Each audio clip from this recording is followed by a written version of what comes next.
여러분 안녕하세요. 제주도 동네업자입니다. 어제 어떤 분들이 찾아오셨어요. 집을 지으려고 하는데 뭐 이것저것 궁금한 것도 있고 상담을 좀 받았으면 해서 찾아오셨더라고요. 이분들이 이제 집을 지으려고 업체에다 상담을 받아봤나 봐요. 근데 이분들이 이제 7월까지 집을 마무리 짓고 싶다 그랬더니 그 업체에서 지금 빨리 계약을 해라. 인허가를 집어넣게. 계약을 해야지 인허가를 집어넣을 수 있다. 그렇게 얘기를 했나 봐요. 그래가지고 이제 이분들이 서둘러서 여기저기 알아보고 하는데 근데 건축 금액이 좀 얼마 정도 비용이 들 거다라고 얘기를 했나 봐요. 그래서 이제 이분들이 금액이 좀 부담스러워서 여기저기 알아보다가 저한테 이제 연락을 주셔서 그럼 여기로 알아 그래가지고 뭐 잠깐 얘기를 들어본 거죠. 얘기를 잠깐 들어보니까 아직까지 우리나라 건축업계가 좀 문제가 많이 있구나 그런 거를 좀 느꼈어요. 일단 인허가를 집어넣게 계약부터 하자라고 이렇게 얘기를 했나 봐요. 그래서 이분들이 이런 압박감이나 다급함을 느끼는 거죠. 아, 이걸 빨리 계약을 해서 인허가를 집어넣고 공사를 해야 되나 보다 라고 이렇게 이해를 하고 계시더라고요. 절대로 그렇게 될 수가 없죠. 도면도 없이 어떻게 인허가를 집어넣는다고 하는지 저는 잘 이해가 안 가더라고요. 일단 계약을 하고 인허가를 집어넣겠다. 인허가를 집어넣으려면 일단 건축사 사무소에 가가지고 여러분들이 원하는 집 그런 거를 그분들이 잘 이해할 수 있게 잘 전달을 하고 그 건축사가 여러분들의 집의 도면을 완성한 다음에 같이 확인을 하고 뭐 이 정도 집을 지면 난 좋겠습니다. 그렇게 서로 도면에 대한 확인이 됐을 때 그 도면을 갖고 건축사가 읍사무소나 동사무소나 건축과에 가가지고 서류를 접수하는 거잖아요. 여기에다가 이런 집을 짓겠다. 공무원들이 그 서류를 보고 뭐 문제가 없다 이렇게 집을 짓는데 그럼 집을 지세요 라고 건축 허가를 내주는 게 건축 허가입니다. 근데 아무런 도면도 없이 지금 계약을 해서 건축 허가를 넣겠다 라고 하는 거는 앞뒤가 안 맞는 거죠. 저는 다분히 그렇게 계약을 요구하는 그분이 다른 목적이 있다고 봐요. 여러분들도 짐작하겠지만 일단 엮고 보겠다 뭐 그런 의미가 아닐까 생각이 됩니다. 계약금이 넘어가면 일단 잡아놓은 물고기라고 생각을 하는 거죠. 뭐 도면도 없이 계약을 하게 되는 그런 상황이 생기는 겁니다. 그러면 건축주가 굉장히 입지가 곤란해지고 의리될 수 있어요. 그러니까 끌려다니는 거죠. 집을 마무리할 때까지.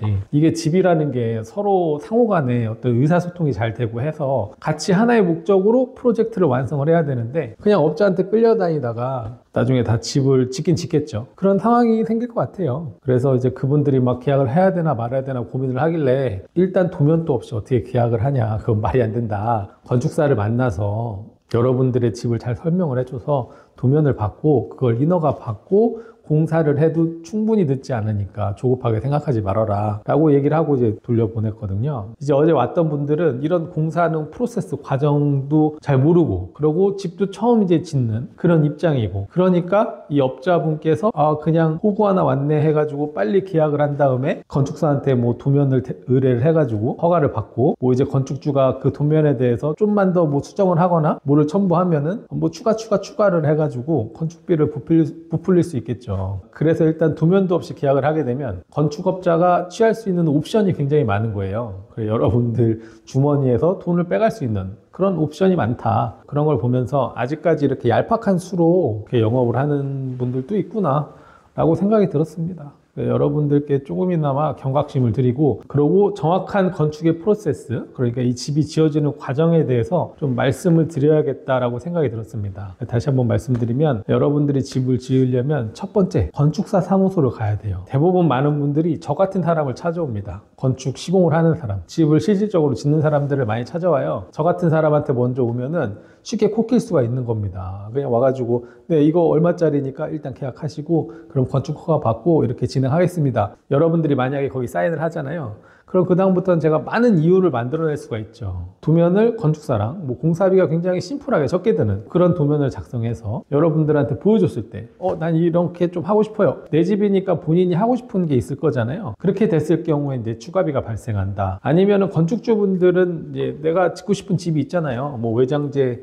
저처럼 뭐 벽돌을 선호하는 분들이 있고 세라믹 사이딩을 선호하는 분들이 있고 각자 개인의 취향이 있기 때문에 뭐 이런 자재를 쓰고 싶습니다. 그랬을 때 또 건축비가 올라간다. 그럴 수도 있고 그래가지고 아무런 서류도 없이 그냥 계약을 하자고 하는 거는 다분히 여러분들 엮이려는 그런 의도가 충분히 있는 거죠.